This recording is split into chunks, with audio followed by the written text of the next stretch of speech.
You want to know what to do with every single card that you pull from rewards to maximize the value for your team. I'm going to help with that. Now, in NHL, because cards are currency, meaning that 85s have a different value than 84s, for example, and 74 to 79 NHL players are much more valuable than non-NHL players, it can get kind of confusing as to what to do with all of the cards that you pull, especially when you don't want to waste anything because you don't spend money on the game, or maybe you don't play an extreme amount of hours in a week. So let's start with what to do with every single different value of card type. Something that I like to do is I like to have as few cards in my collection as possible, and what that means is that I'm throwing all of my cards into different sets, working towards something, as opposed to just holding onto them in your inventory, because if they're in your inventory, they're not working towards anything, and more than likely, you'll just forget about them. So let's start with the exchange sets. The lowest value we've got is the customized item exchange. And as you can see, I've got a bunch of different cards in each of these sets. Now, while the rewards for these sets are not very good, trading in jersey numbers gets you a jersey number choice pack and a mini pack, which you're not going to pull anything. Captaincy will get you base packs. Celebration will get you an untradeable premium pack. And then a goalie mask will also get you a base pack.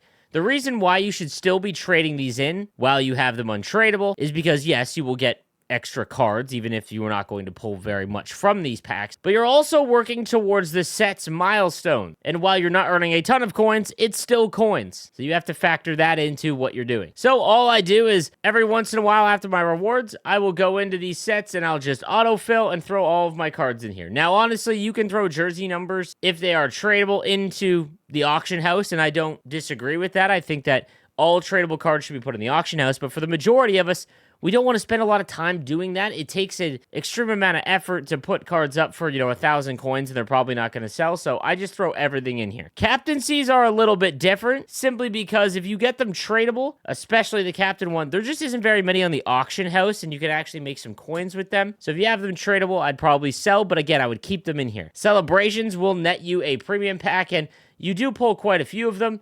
Again, same situation. I would just throw any that you get from rewards into this set. And finally, goalie masks. Keep the ones that you want. And again, most of them will be untradeable, but you can complete that set, and I'll get myself a base pack right in this video. Let's pull an icon. Now, the reason why I like doing this is because even though this pack is not going to net me something that is going to generate a ton of coins, what it is going to allow me to do is do other sets and trade in all of these cards for other various rewards.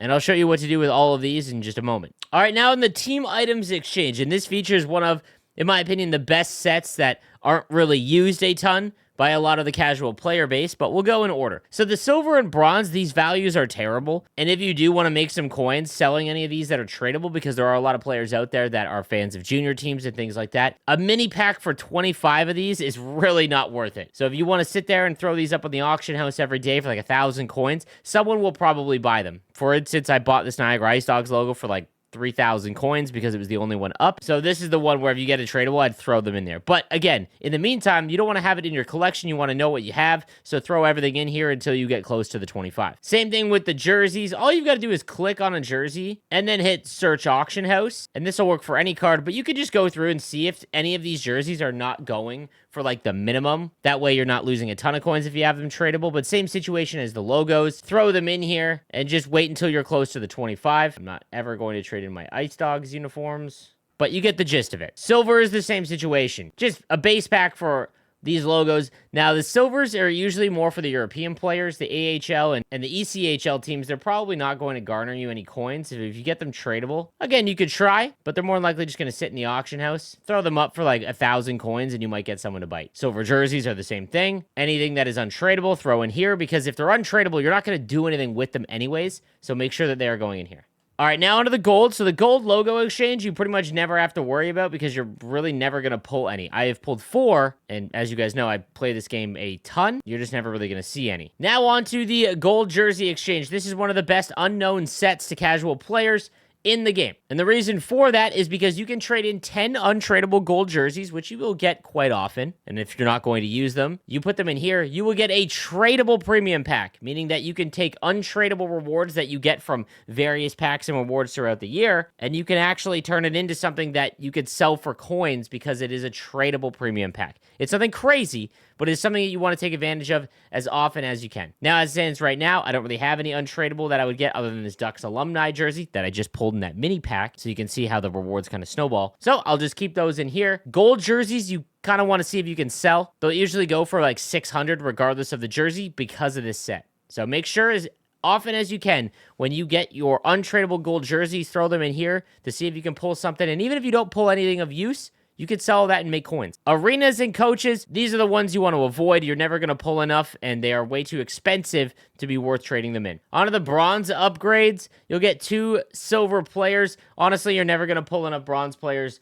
to even have to worry about this set. Tradable, they actually sell every once in a while, so if you pull a tradable bronze card, just sell it, but you can just store them in here. You're pretty much never going to pull any. NHL 24, there just really isn't any bronze cards. The silver one is probably my most used set every single year now. A lot of people ask me, should I be saving silver cards for some future set? And you could. There's never a guarantee that EA won't just come up with some banger, unbelievable valued silver card set, but you pull so many silver players that I'm too impatient and I don't care. I'd rather try and get the 2 gold players that I can turn into other sets as well. So every single time I get a pack pull and a silver card, they immediately go in here. You should be doing this set as often as you possibly can. I've seen people pull Lemieux out of this set, but even if you don't, you will pull 2 gold cards that will work towards other sets that we will discuss. But yeah, this one you want to keep rotating. These other gold sets, please avoid. They are not worth nearly the amount of value that they cost to put the cards into, so these all 4 can just be ignored entirely. All right, that covers exchanges. Now let's talk about what to do with gold non-NHL players, and that is simply the PowerUp Icon sets. So what you want to do is slowly work towards one of Mario and Gretzky. Never work towards how you can just buy him for 600,000 coins and basically save half the cost, but you're going to need to get 8 headliners. We all know this. I'm slowly working towards Mario, and I've done all of this by just trading in non-NHL gold players from my rewards. Haven't spent a cent. That being said, what you'll do is after your rewards, you can go ahead and throw all of your gold non-NHL players into this set. I would go up to 81 overall. You don't even need to do them as well, but I'll throw anyone that is 81 and below that is not an NHL gold player into this set, including the base icons. Again, they could come up with some set where you could trade in this Aaron Ward for something special near the end of the year or something. I'm not waiting for that. So any gold non-NHLer goes in here, and you'll do these sets as often as you can to try and get icons so that you'll work towards Mario or Gretzky. All right, that then begs the question, what do you do with gold NHL players? Well, we're going to go over the team building sets, and this is where you want to throw all of your gold NHL players. I do need to address, if you are someone who does not play the game a lot and you don't have any interest in making team builders or icons, any tradable card you get, throw it up on the auction house. There's no point in holding on to them if you're not going to play enough to actually get these cards, but if you slow play the game all year, 100% this is what you should be doing. As you can see, I have every single team builder except for Zubov, and I'm very close to him, and I have done this by just using gold NHL players that I've gotten from rewards since the start of the year. I know we're almost 2 months in, but I almost have them all, and then when the 90 overalls come out, I'll be ready to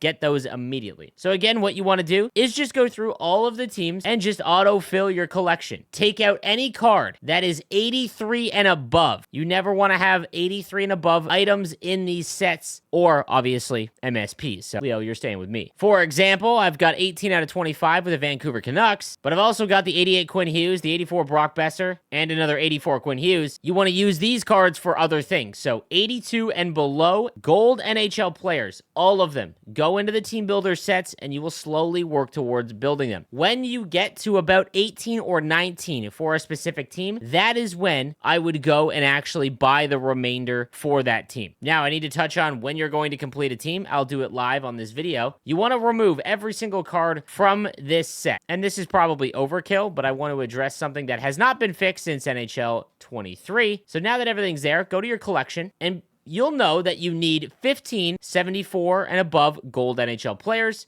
for that team, as well as 10 80 and above player items. So, as you can see, I've got 21 items in total, but what I'll do is I'll take all of my 80 and above players. I need 10, so that would be up to Ilya Mikheyev, and then I will auto-select all of the 74 and above players to go in first. Throw those into this set. Once they're in the set, you'll see that I have 7 more to go. If you just autofill, it will throw in your 80 and above player items in the 74 plus set. I can't tell you how many players that are newer to the game that have no idea what they're doing, and they'll go out and buy 80 and above player items even though that they're actually in their collection simply because they autofilled. I don't know why this isn't fixed. We've addressed it 100 times, but it is a very damning issue for players that have no idea about it. So what you do is, I know that the cheapest way would be 74 and above player items to finish the set, as opposed to trying to buy 780 and above cards. So let's go to the auction house now. When it comes to finishing off team builders, I won't go above 1,300 coins. It's just not really good value, and you're kind of getting kicked right in the throat for that price. So set it to 1,300, and then you can go down a few for certain teams, depending on how popular that team actually is. And actually, the Vancouver Canucks are pretty cheap right now. So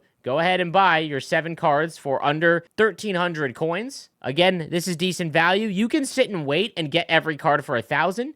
It's just going to take you a lot more time. I'm impatient. I'm sure a lot of other people are. You don't have time to sit in the auction house all day. But we need 7, so I'll go ahead and buy 7 Vancouver Canuck players. So once you've got your players that you need, go back to the 74 plus spot in the set, search your collection, again, save the 10, 80, and above players you need, and then once all your 74 and above players are in there, you can autofill the remainder if you want, because it will be 80 and above, and it'll automatically just throw those in. Go up to the top, make sure that there isn't a card that you don't want in the set there, like an MSP or something like that, and then go ahead and complete it. And that is what I do for all of my team builders. Like I said, once you get around 17, 18 cards for a specific team, that is when I have no problem buying the rest, and then I'll take the cards that I'm working towards and just throw them in the one that I want. I want to touch on team builders real quick. I get this question every video. When are the new team builder sets coming? If you go based off last year, it was the middle of December, but the game also came out October 10th. This year, it came out October 1st. I would suspect either next Tuesday or Wednesday. They will not release them on Friday normally, because they want people to spend all of their money during the week, and they know that Fridays are big days for people that spend money in the game because new events come out. So expect it Tuesday or Wednesday, either next week on November 28th or 29th, or December 5th or 6th. That would be my guess. You will need more than the 8 team builders that are shown here. And people are like, well, you can't make them again, so how is that going to work?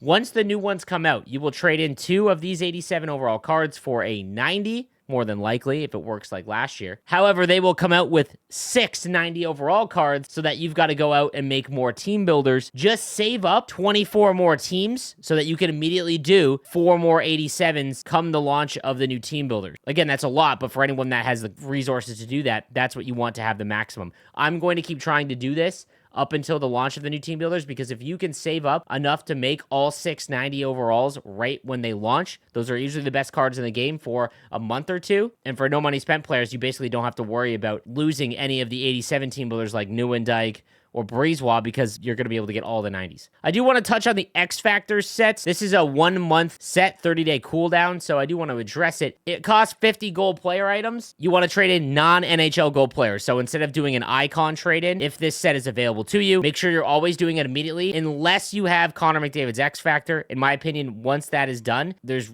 really no need to do this set again. If you want a specific X Factor, you can usually just buy it. Unless you're chasing Cale Makar and other cards, I understand that one. But for me, I want Tomas Hertl. I'm not going to do this set again. I'd rather just buy him for like 130K. Next one I want to talk about is 82 overall non-NHL players. So this would be European or the women cards. What I like to do with these cards in particular is to throw them into the event set, where it's 382 overalls for a event collectible. This will allow me to make master set players and things like that. This is just a pretty decent value, because one collectible is about 3,500 coins, and 82 overall non-NHL gold players you can get for like 1,000. So you're saving a few coins by trading in your 82 non-NHL players into this set or whatever event is out. 83s, I'm okay with throwing an 83 in to make a master set player if you're looking to upgrade. I wouldn't use all of your 83s on these collectibles though, unless you're trying to make them all. It's a very easy trade-in, very cheap, so nothing wrong with that. Now, if you have an abundance of 83 overall player items and there's no master set player you want to go out and get, my opinion, what you want to do with them is go to the PowerUp Collectible sets, and you can trade in 5 83 player items for a PowerUp Collectible. Collectible. Now, these are only going for like 3,000 coins. So for 15,000 coins in value, you can get yourself a PowerUp Collectible. I personally just like getting my PowerUp Collectibles from objectives. They're usually free. It does take a lot more time, so a lot of the player base doesn't have an excessive amount of time to grind out those. But if you are looking for PowerUp Collectibles, 83 and above player items can go here.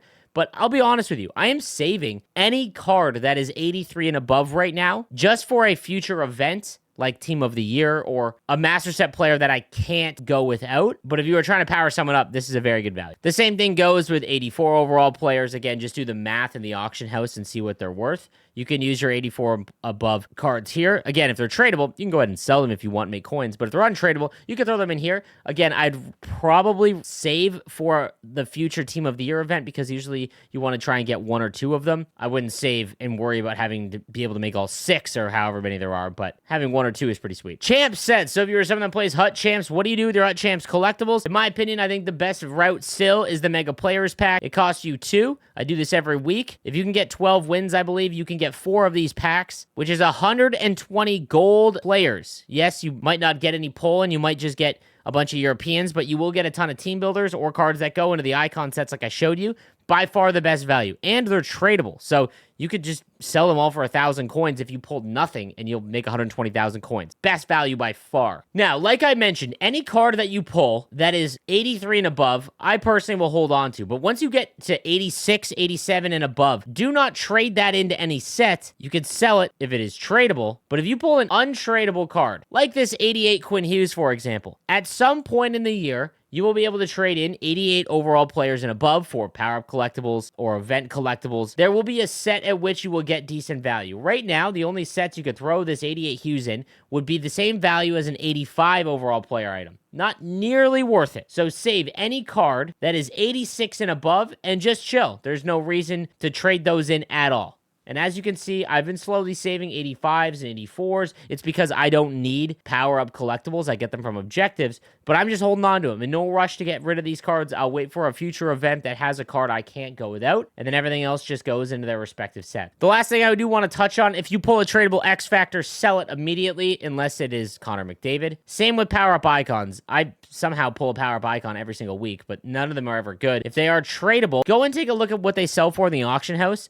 and then do the math on how much it would cost to make the choice set. If it is cheaper to do the choice set, then you might as well sell that tradable icon. But if it isn't, then just throw that into these sets and work towards Mario Gretzky. All right, so I hope that helps clear up what to do with every single piece of reward that you get in this game. Let me know if you have any questions. I'd be happy to help out. Thank you guys again for watching, and I'll see you next time. Have a good one.